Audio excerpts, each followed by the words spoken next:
Hello and welcome to one more video. Man, I suck at goodbyes. I was just like rewatching the end of the last episode while I was preparing for just preparing in general the program that makes the size of the episodes a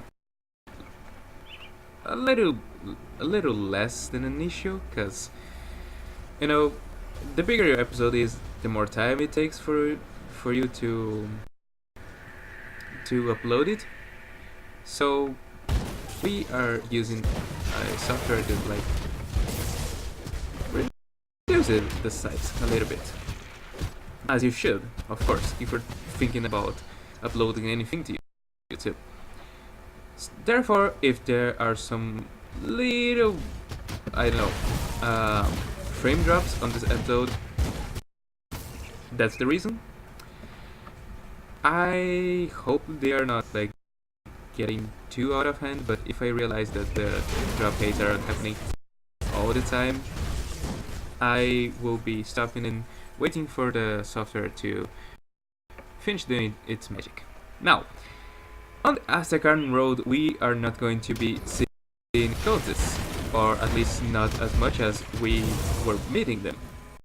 No, instead we find the familiar faces of the Ethereals once again. So if you were like sick of seeing red things on the map, red things everywhere, well, fear not. You're not going to be seeing red things on this chapter, I believe.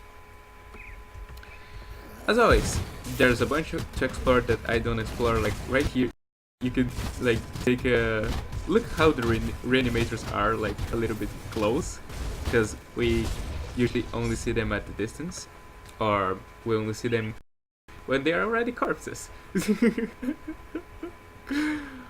So yeah, I'll see you guys in a bit. So what can we talk about the Cairn road? You can already see this. Now, if you have played the game a little bit more, you already know what these are. If you haven't, this is kind of a spoiler. These are chariots with blood. The cultists that are going to be even far north and going to be nearing the end of the main story, I could say, they carry these chariots with a lot of these glass bottles filled with blood. I think these chariots can take, I don't know, 6 of them by the size. Other thing that you are going to be meeting on the Cairn road are a bunch of yetis. Now, here's a fun time of story sharing, because other than the Imperial Heat, right, these yetis, their name are like Chew Main, I don't know what else, but they are yetis, okay? Let's just say they are chewing yetis, if you are a Hearthstone player.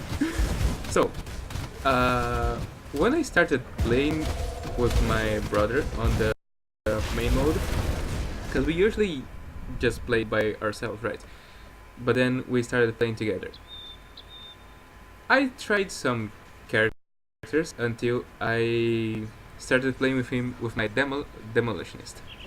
Actually, she's a saboteur, but she's a saboteur because I made a mistake and accidentally put a skill point on the Nightblade while I was looking for some skills, like trying to read and see if it would make sense for my build. Turns out it didn't, but the mistake was already made. Point in question: when I got here, she was but a child. She was, I don't know, level 25 at most. I want to say 22, because I was just running by the game. And when she got here, those yetis down there, they would just simply obliterate her. Like, one yeti charge would be most of her health. She was a really glass cannon character. Nowadays, she's like level 70 character with, I don't know, 8,000 health, and her mortar cannons kill everything. It's beautiful. Maybe someday I'll show you guys her her build in action. I don't know. Oh, and here is, I believe, is also the first place where you can start seeing these guys, the flash holes. Now, of course, here they are a little bit easier to deal with, but on the other points, when the plot thickens, these guys can actually be a pain to deal, especially when you find like 2 or 3 of the flash hole guys together. Well, that's it for now, I believe. Here on the Cairn Valley, there's this interesting shrine right here, which is a shrine that is sealed by Caphonic energies. Now, I haven't looked up the shrine, how do you unlock it? But I can tell you guys that even after you defeat the Loghorn, if you get here, this thing will still be sealed. It will still be a sealed shrine. And I can tell you this because I returned here with my Demolitionist after we defeated the Loghorn, and this was still sealed. So I'm not much of a guy to go searching, but if one of you people who watches me want to tell me the reason this shrine is sealed, please do in the comments. Otherwise I can just, I don't know, on the next episode show up and tell you why the shrine is sealed. I don't know. And right here we have arrived on the 4th icon. Now again, it's one of those things that the opposing faction is going to have the preference. So when we get here on 4th icon, we are meeting with Amos Chosen. But you can see here that our brothers of the Order of Death's Vigil are not too far behind, right? Right here we have a Death's Vigil Neophyte. Neophyte, if you don't know what the word means, it means it is initiate. Another word for initiate.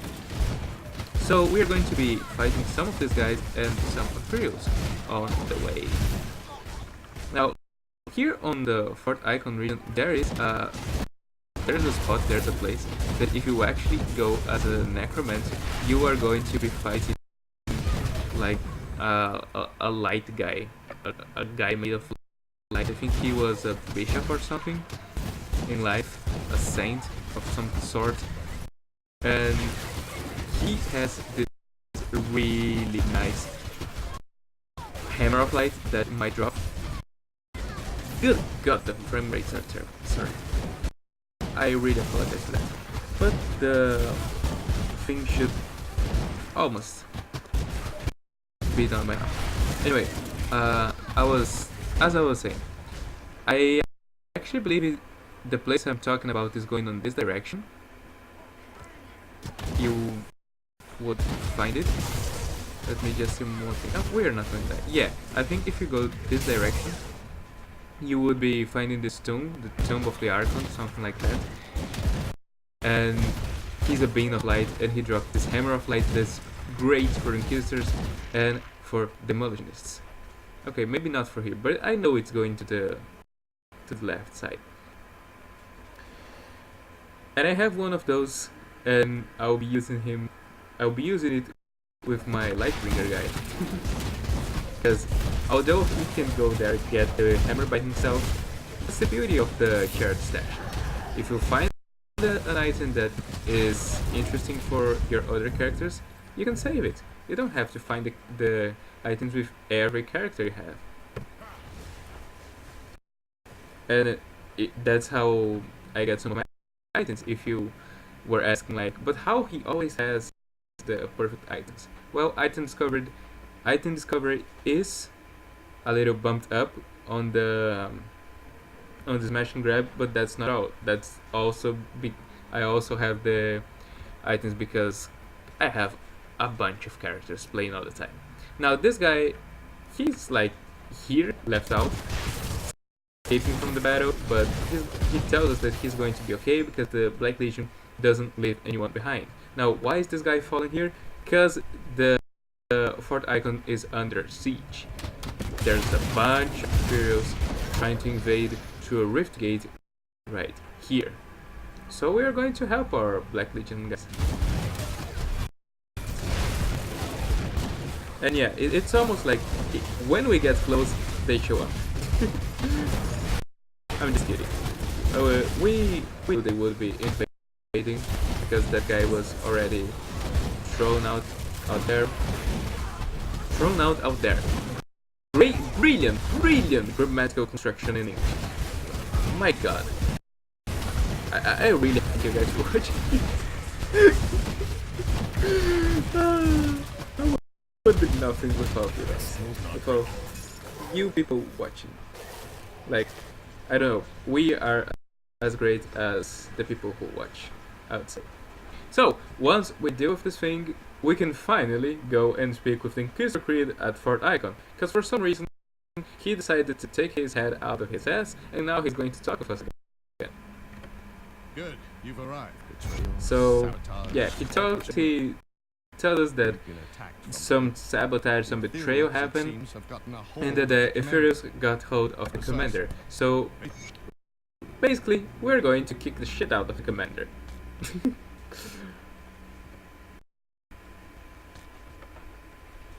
And this guy actually asks us for a little side quest, but if I'm not mistaken, side quest is on the same place.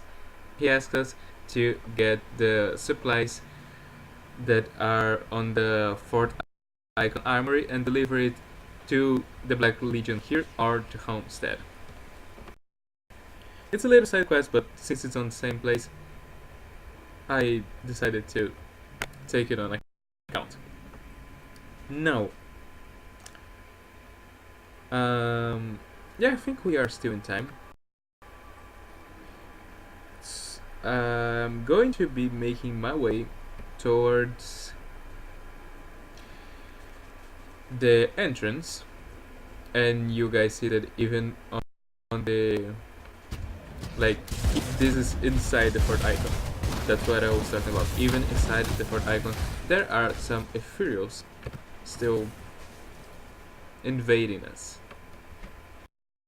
And that's because the commander has fallen under their command, and just because they are both sons of bitches, you know. Like, they have no respect for public property.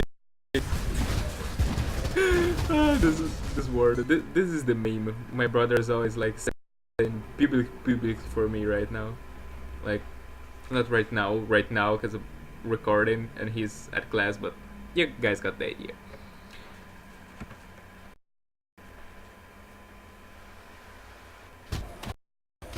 So, we are at the Armory, and through the magic of editing,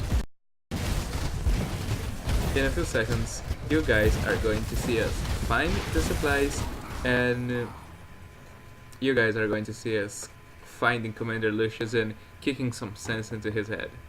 And if that doesn't work, we are going to kick his head until he has no more head left. Right here, you can see on the minimap, not too far from where we got into the Fort Armory, you can already find the Legion supplies. So that's what I meant by saying that this side quest, it was already on the way we would be doing. So I would recommend just getting the side quest, because you're going to go close. So words, please. You're going to be walking near the place where you find them. So why not just collect them at once?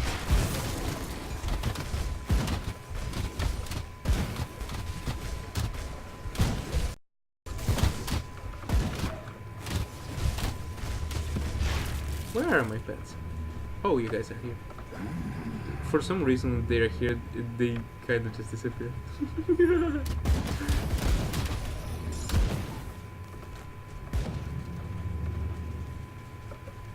And right here, on the other side of this pile of corpses swimming with ethereal clouds of I don't know what else.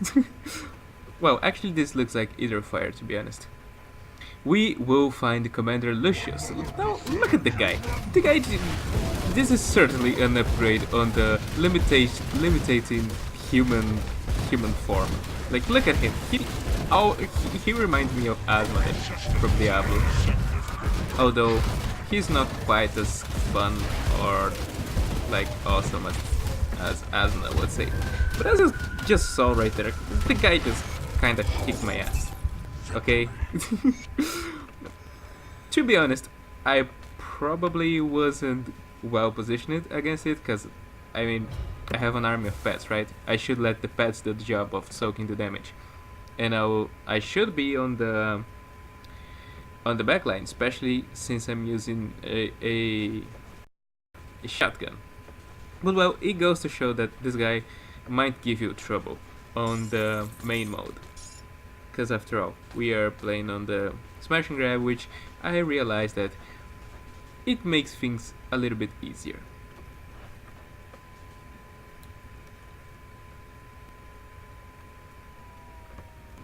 And finally, to complete the quest, like, we just came out of a door. We will use the heavy explosives that we got down there to open this path outside the fort icon. Now, let us just take some time to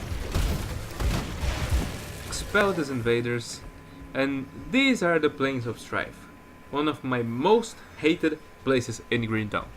Now, let's just be honest about one thing. I love Green Dawn, okay? I love everything about this game. Remember that the other day I was telling about how much I hate Arcanists? Well, it kind of is like a flavor of the week, actually, because I had tried an Arcanist build, a Battle Mage build actually, and it didn't work it out as well as I would have hoped to. So I kinda was like, no, Arcanists are shit. But then, not too long ago, actually, well, when it was, I think I basically started the series, and I created some other Arcanist characters because I wanted to give some chances to the class, and it turns out that Arcanist now is one of my favorite classes. Well, okay, good thing I had some time to show you guys why I hate this place. Look at this shit. Look at this shit.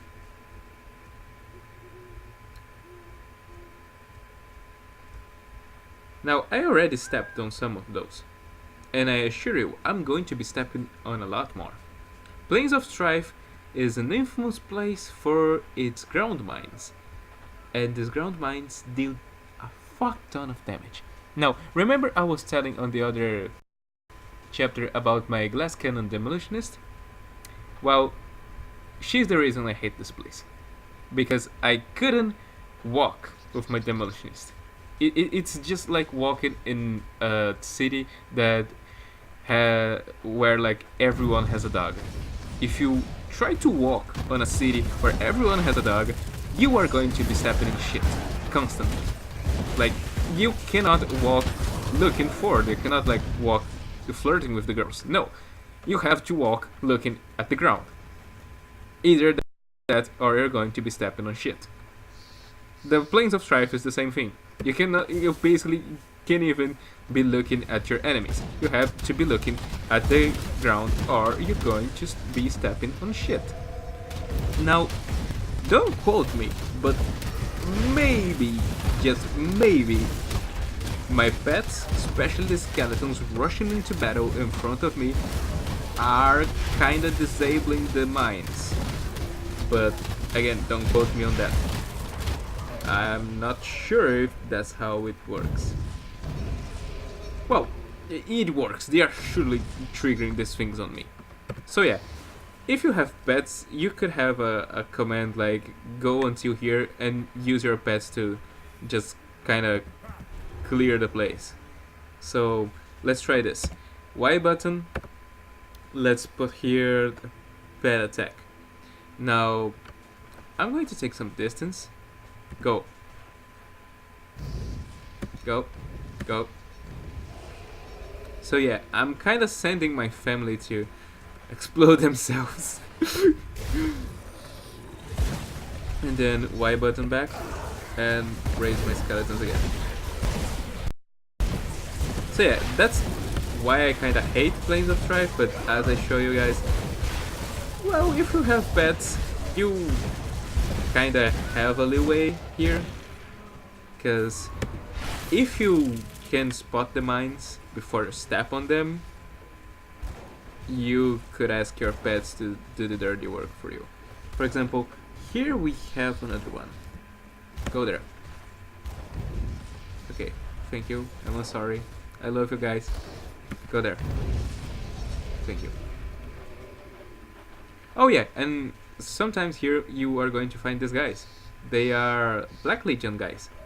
Up here in the battlefield. It's kinda nice. UI back, skeletons, because I kinda need you guys. Not just for tank, but also for damage and everything. Ouch. I just love this place, you know. So many mines. It's like the dream of my life. Just go walking on places where there are ground mines all the time.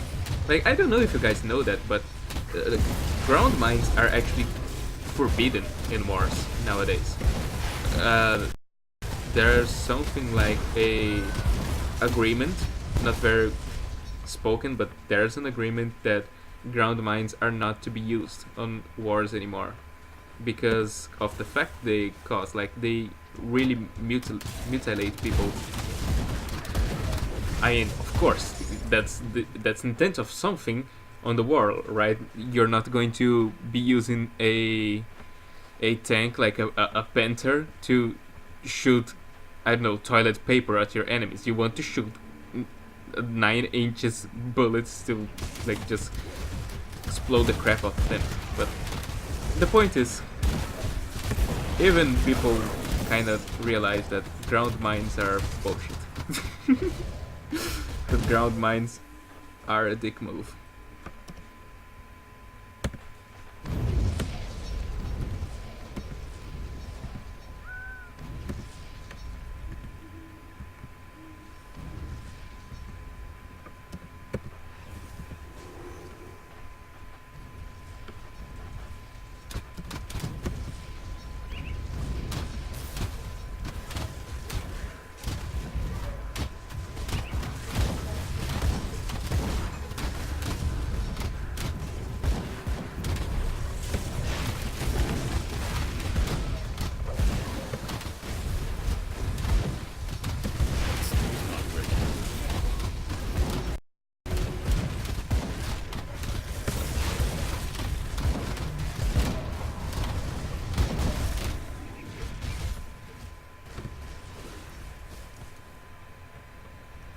And finally, right here, we are in the gates of Necropolis.